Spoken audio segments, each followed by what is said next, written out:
नमस्कार, स्वागत है आपका इस खास पेशकश में। मैं हूं कुंदन जमैर। नोएडा को आज मुख्यमंत्री अखिलेश यादव ने करीब 6000 करोड़ की सौगात दी है।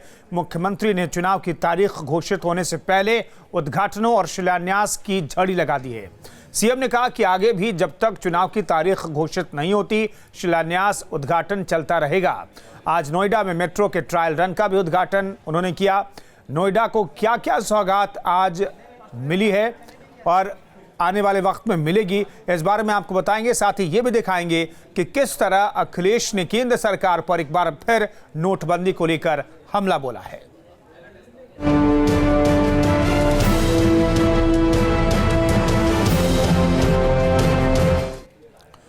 सबसे पहले हम आपको दिखाते हैं नोएडा मेट्रो का ग्रेटर प्लान क्या है, कहां से कहां, किन किन जगहों से गुजरेगी नोएडा की मेट्रो, ये देखिए।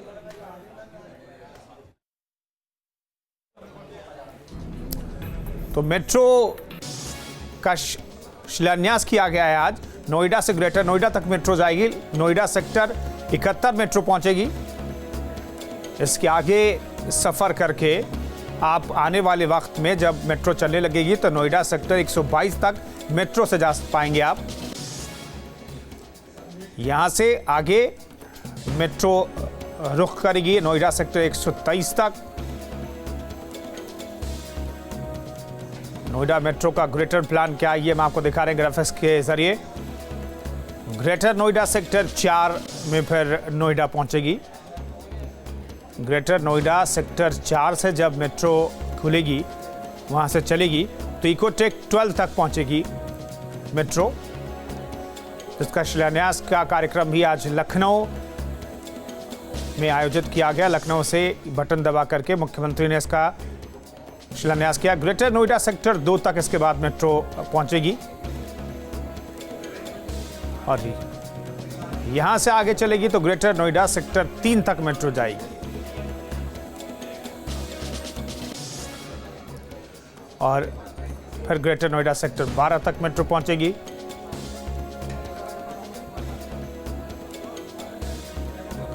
नॉलेज पार्क तक फिर मेट्रो पहुंचेगी। तो यह है नोएडा मेट्रो का ग्रेटर प्लान। तो चुनाव से पहले मेगा शो लखनऊ में हुआ, उसकी वहां से सौगात, बड़ी सौगात मेट्रो सहित नोएडा को दी है मुख्यमंत्री ने। कुल लागत 845 करोड़ रुपए आएगी। मेट्रो लाइन की लंबाई करीब 3 किलोमीटर 962 मीटर है। बॉटनिकल गार्डन से कालिंदी कुंज तक मेट्रो का ट्रायल रन आज से शुरू हो जाएगा। अनुमानित लागत 2668 करोड़ रुपए इस पर नोएडा ग्रेटर नोएडा मेट्रो पर आएगा। ये लागत आएगी। करीब 15 किलोमीटर इसकी लंबाई होगी। ग्रेटर नोएडा एसी बस सेवा का शुभारंभ भी मुख्यमंत्री ने आज किया है। नोएडा मेट्रो रेल कॉरपोरेशन चलाएगा एसी बस। 6 लेन रोड का तोहफा भी मिला है। MP 2 मार्ग पर नवनिर्मित 6 लेन एलिवेटेड रोड का तोहफा भी मिला है। कुल लागत 415 करोड़ रुपए है। 11 अप्रैल 2015 को हुआ था शिलान्यास, जिसका लोकार्पण आज मुख्यमंत्री ने किया। सेक्टर 62 से NTPC चौराहे तक करीब 2.25 किलोमीटर तक अंडरपास भी बना है। MP 2 मार्ग पर नवनिर्मित 6 लेन एलिवेटेड रोड का भी लोकार्पण किया गया है। सभी वर्गों के लिए 1950 भवनों का निर्माण भी किया गया है। कुल लागत 113 करोड़ रुपए है। सभी वर्गों के लिए 1950 भवनों का निर्माण कराया गया, जिस पर 113 करोड़ रुपए लागत आई है। ग्रेटर नोएडा में साइकिल ट्रैक को भी जनता के लिए समर्पित कर दिया। गौतम बुद्ध विश्वविद्यालय से पेरिफेरियल सड़क पर 14 किलोमीटर लंबी साइकिल ट्रैक है। समाजवादी भवन का लोकार्पण भी हुआ। यमुना एक्सप्रेसवे प्राधिकरण की यह योजना है। समाजवादी अफोर्डेबल भवनों का निर्माण भी सरकार करा रही है। कुल लागत 284 करोड़ रुपए है। प्रशासनिक भवन का निर्माण देखिए, ग्रेटर नोएडा प्राधिकरण के मुख्य कार्यालय में प्रशासनिक भवन का निर्माण का काम भी चल रहा है। कुल लागत 325 करोड़ रुपए है। 600 लोगों के बैठने की क्षमता वाला एक ऑडिटोरियम भी बनाया जा रहा है। शहीद विजय सिंह पथिक क्रीड़ा संकुल का निर्माण भी, कुल लागत 1017 करोड़।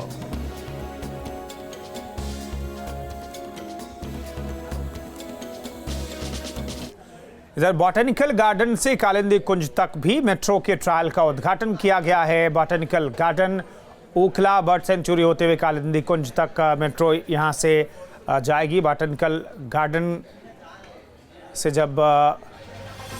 गार्डन जब पहुंची मेट्रो तो यहां से आगे का क्या सफ़र कर सकते हैं। ओखला बर्ड सेंचुरी तक जाया जा सकता है मेट्रो से। यहां से आप आगे बढ़ेंगे तो कालिंदी कुंज तक जा सकते हैं।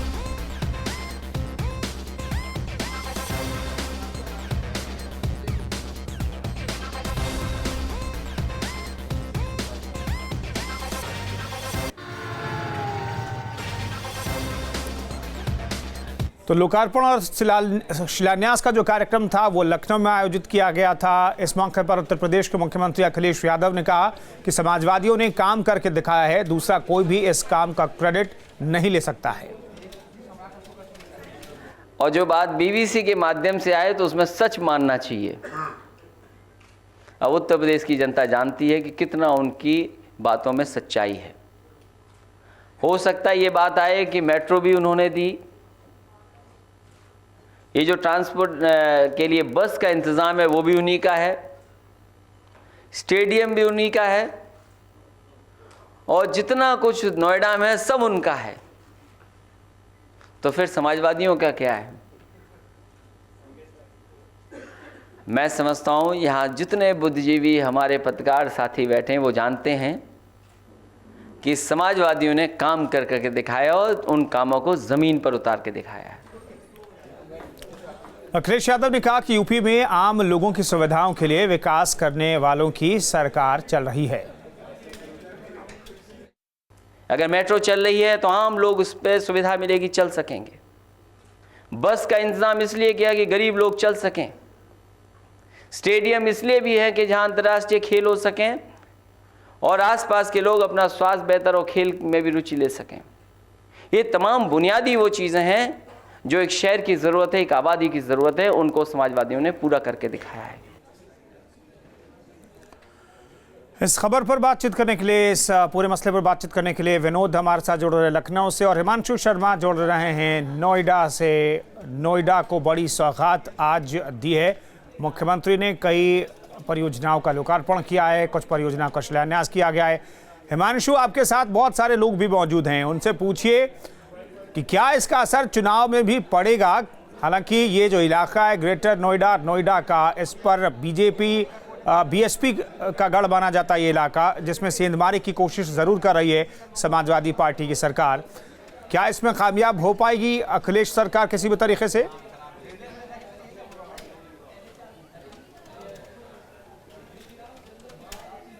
बिल्कुल, जिस तरह से आज मुख्यमंत्री अखिलेश यादव ने गौतम बुद्ध नगर को हजारों करोड़ रुपए की परियोजनाओं का सौगात उन्होंने दी है, ऐसे में जो समाजवादी पार्टी के लोग हैं वो हमारे साथ हैं और उनसे जानेंगे क्या वाकई आने वाले चुनाव में गौतम बुद्ध नगर को इसका फायदा मिलेगा। क्योंकि अगर हम बात करें अभी विधानसभाओं की तो सभी विधानसभाओं पर बीजेपी बीएसपी का कब्जा है, जबकि सपा के पास एक भी सीट नहीं है। ऐसे में क्या लग रहा है आने वाले समय में 2017 के चुनाव में क्या कुछ देखने को मिलेगा?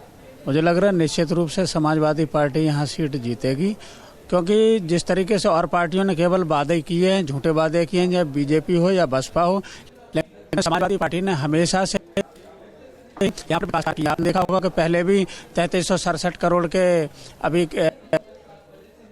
हुआ था कार्य हो गए संपन्न, इसके बाद अभी 5000 करोड़ के कार्यों का शिलान्यास। जनता क्या समझे, जनता को क्या मिला है फायदा? जनता में ये मैसेज गया कि चाहे सरकार की जो योजनाएं रही हैं, हॉस्पिटल बना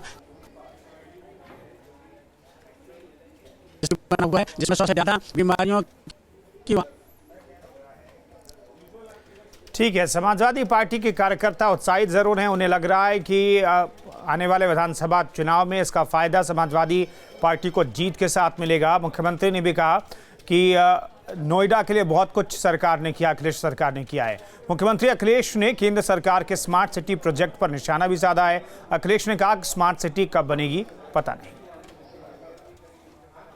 जहां स्मार्ट सिटी की बात हो, मैं समझता हूं स्मार्ट सिटी कब बनेंगी ये तो मैं नहीं जानता हूं, लेकिन अमूमन गांव में जब किसी को किसी से थोड़ी नाराजगी होती है, वो व्यक्ति जब पसंद नहीं आता है, तब जरूर कहते हैं कि हाँ ये बहुत स्मार्ट काम कर रहा है या ज्यादा स्मार्टगिरी कर रहे हो। अखिलेश यादव ने नोटबंदी को लेकर केंद्र सरकार पर वार किया और कहा कि केंद्र सरकार ने ऐसी स्मार्टगिरी की है कि पूरा देश लाइन में खड़ा है। उन्होंने ऐसी स्मार्टगिरी की कि पूरा देश लाइन में खड़ा हो गया। लाइनें जो खत्म होनी चाहिए थी अभी नहीं खत्म हो पाई हैं, लाइन लंबी होती चली जा रही हैं, और ये हालात नहीं सुधरे तो सोचो लाइन कितनी लंबी होगी। और ये लाइनें अगर चुनाव तक लगी रह गई तो जो वो वोट निकालने को बात होगी तो सोचो वोट किधर जाएगा। इसे समाजवादी साथियों, इससे अच्छा मौका आपको नहीं मिल सकता।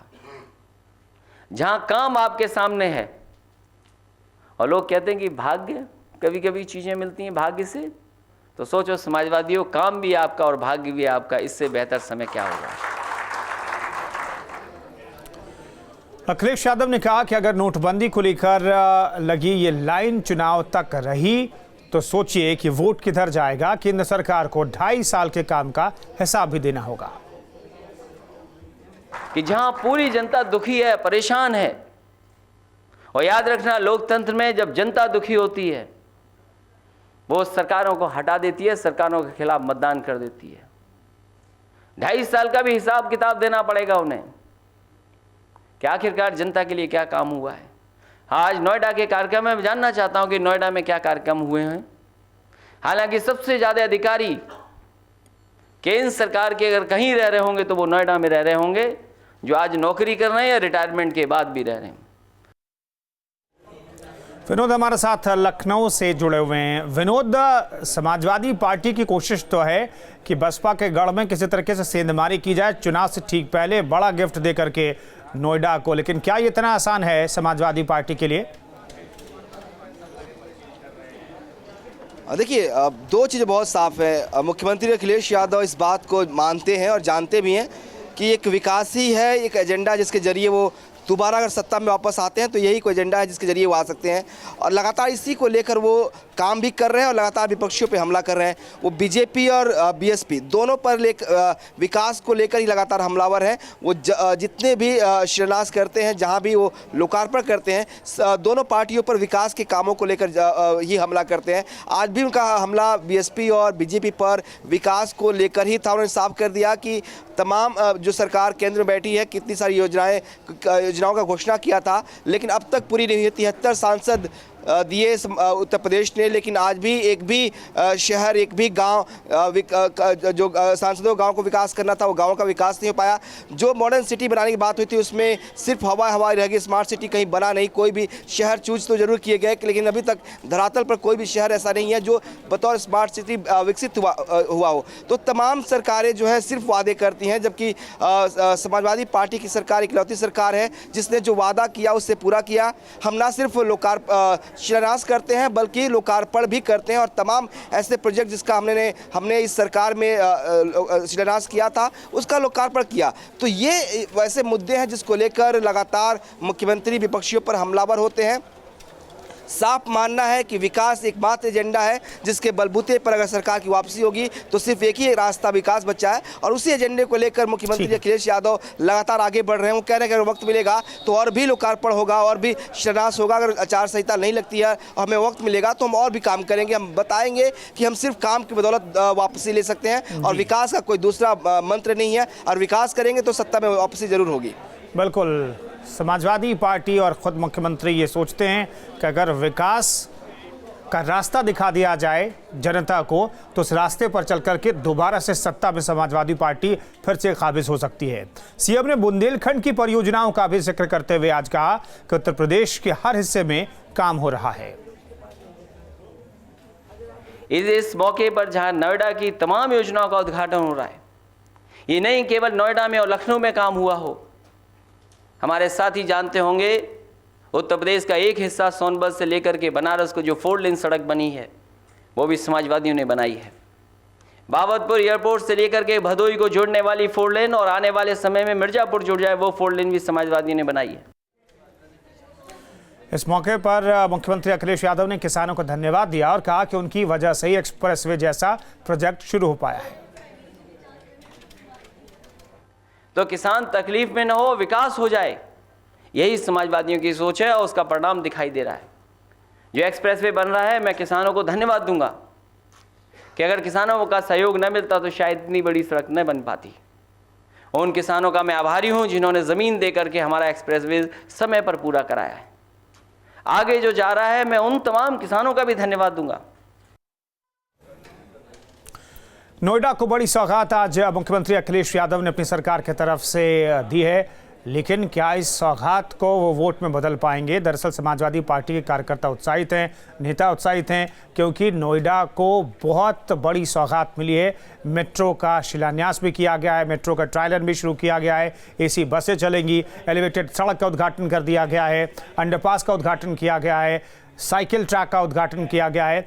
हिमांशु हमारे साथ नोएडा से मौजूद हैं, उनके साथ समाजवादी पार्टी कार्यकर्ता भी, नेता भी मौजूद हैं। हिमांशु, जरा नेताओं से पूछिए, समाजवादी पार्टी के नेताओं से, कि रेवेन्यू के मामले में नोएडा जो है उत्तर प्रदेश में बाकी शहरों से बहुत आगे है, तो इसके एवज में अगर सरकार ने सौगात दी है तो ये नोएडा का हक बनता है। ऐसे में कोई एहसान नोएडा पर नहीं कर दिया है, और शायद ये सौगात पहले मिलती तो नोएडा के लोगों को और ज़्यादा फायदा मिलता है इसका।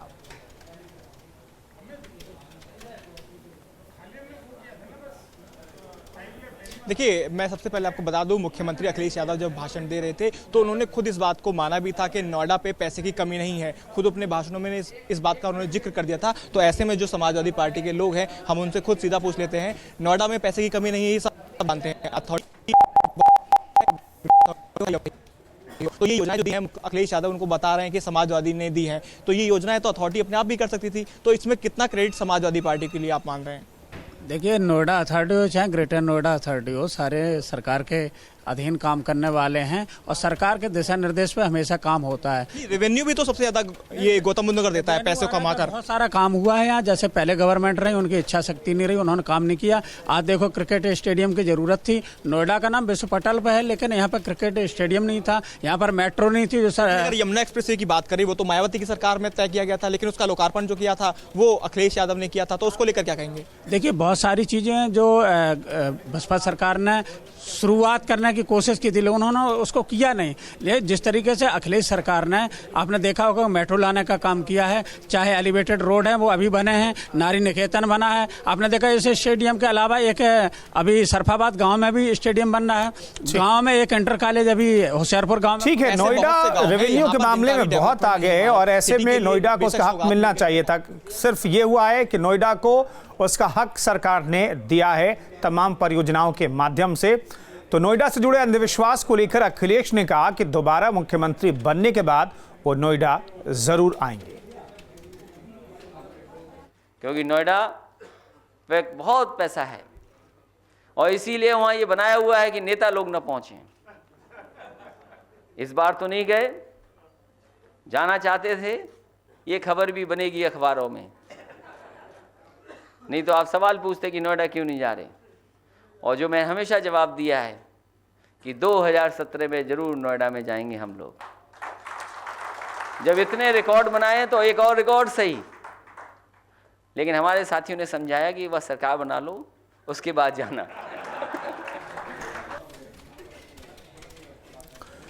तो मुख्यमंत्री हंसते हुए इस मसले को टाल गए कि वो नोएडा आएंगे, खुद अपनी तरफ से कह दिया। विनोद हमारे साथ जुड़े हुए हैं। मुख्यमंत्री डर रहे हैं, अभी तक आश्वस्त नहीं है। विकास के मॉडल पर भी विनोद कह सकते हैं कि विकास के मॉडल के साथ आगे बढ़ रहे हैं, लेकिन विकास के मॉडल के साथ जो 21वीं सदी में सोच होनी चाहिए वो सोच मुख्यमंत्री की नहीं, और अभी भी डरे हुए हैं नोएडा आने से।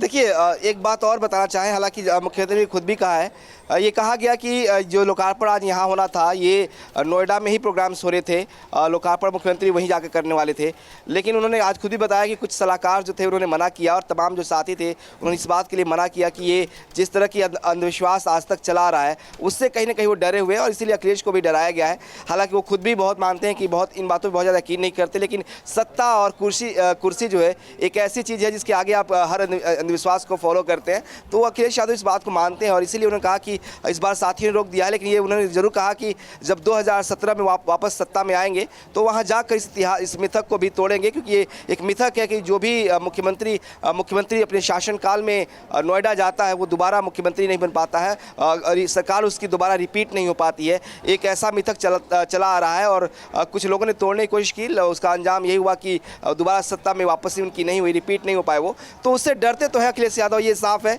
और उन्होंने कहा कि जो हमारे सलाहकार हैं, जो मित्र हैं, जो दोस्त हैं, जो हमारा भला चाहते हैं, उन्होंने मना भी किया है इसके लिए, इसलिए इस बार नहीं जा रहे हैं लेकिन अगली बार जाएंगे। तो ये मिथक जो है वो चला आ रहा है। ये जरूर ये उम्मीद की जा रही थी कि एक ऐसे नेता, एक ऐसे मुख्यमंत्री जो टेक्नो सेवी हों, जो हाईटेक हों, जो इन चीज़ों में विश्वास नहीं करते। सरकार समाजवादी पार्टी की है लेकिन वो बहुत सारे बदलाव उन्होंने किया, लैपटॉप दिया, स्मार्टफोन की बात करते हैं, विकास की बात करते हैं, सोच विकास वाली रखते हैं, तो ऐसे में लगता था कि वो जरूर जाएंगे वहाँ पे और इस मिथक को कम से कम तोड़ेंगे। हालांकि उन्होंने इसके लिए वक्त दे दिया है, कहा 1 साल बाद वापस जाएंगे और तब जाकर तोड़ेंगे। अब ये देखना होगा कि अगले साल वापसी इनकी होती है या नहीं, और होती है तो शायद ये जाके तोड़ के एक इतिहास बनाए जैसा इन्होंने दावा भी किया। तो देखना होगा कि मुख्यमंत्री के तौर पर नोएडा आते हैं या फिर मुख्यमंत्री कुर्सी छीनने के बाद नोएडा आते हैं, ये वक्त बताएगा। फिलहाल इस बातचीत के लिए बहुत बहुत शुक्रिया विनोद आपका, हिमांशु आपका भी बहुत बहुत शुक्रिया। तो अखिलेश यादव ने मोदी सरकार के डिजिटल इंडिया प्रोजेक्ट का जिक्र करते हुए कहा कि कैशलेस इकोनॉमी की बात करने वालों ने गांवों में इंटरनेट नहीं पहुंचाया, कैशलेस इकोनॉमी कैसे बनेगी। जो लोग कह रहे हैं कि डिजिटल इंडिया हो जाए, कैशलेस इकोनॉमी हो जाए, बताओ उन सरकारों ने क्या काम किया है। अगर कैशलेस इकोनॉमी या कार्ड पे आधारित इकोनॉमी को चाहते हैं आप, तो आपने इंतज़ाम क्या किया है। कितने गांव में इंटरनेट की लाइन पहुंचा दी, कितनी व्यवस्था कर दी आपने, कोई व्यवस्था नहीं की। अखिलेश यादव ने सर्जिकल स्ट्राइक का मुद्दा भी उठाया। बीजेपी के लोग समय समय पर अपनी सर्जिकल स्ट्राइक करते रहेंगे, ये भी उन्होंने बात कही। और समाजवादी साथियों और जनता से हम कहेंगे, याद रखना, जिस समय सर्जिकल स्ट्राइक की बात कही गई थी उस समय कैशलेस इकोनॉमी की बात नहीं थी। जिस समय कहा था कि सर्जिकल स्ट्राइक काले धन पर, भ्रष्टाचार पर और जो बाहर से पैसा आ रहा है उस पर हुआ है, उस समय इस तरह की बात नहीं हुई थी। ये बीजेपी के लोग समय समय पर अपनी सर्जिकल स्ट्राइक बदलते रहेंगे। पहले सीमा पर सर्जिकल स्ट्राइक की, उसमें असफल रहे। ये जो नया मामला है लाइन में लगाने वाला, इसमें भी असफल रहे हैं। पता नहीं चुनाव से पहले कौन सी सर्जिकल स्ट्राइक कर दें, इसलिए आपको सावधान भी रहना है। इसी के साथ इस खास पेशकश में फिलहाल इतना ही रुक।